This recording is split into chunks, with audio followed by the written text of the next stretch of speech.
Saint-Flour, dont les historiens recherchent les traces historiques objectives. Saint-Flour aurait vécu au IIIe siècle, c'est-à-dire la période qui est concomitante à l'évangélisation de l'Auvergne quelques années plus tard.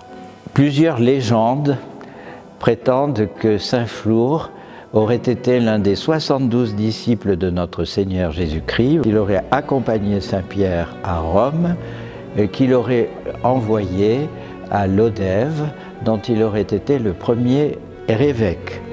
De Lodève, il aurait traversé l'Écosse et les Cévennes et il serait venu chez nous, vers le mont Indiciac, dans une région qui était encore assez sauvage.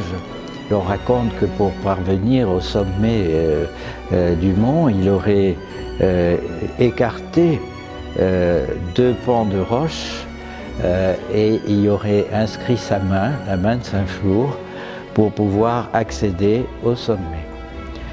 Saint-Flour aurait été l'évangélisateur de notre région, mais il n'était pas seul, il était avec une dizaine de compagnons.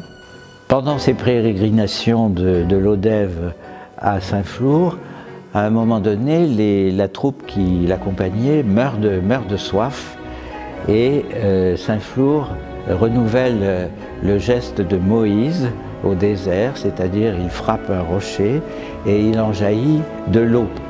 Saint-Flour avait affaire à un monde païen, mais aujourd'hui c'est un monde matérialiste qui a besoin de retrouver ses connotations spirituelles, ses inspirations spirituelles.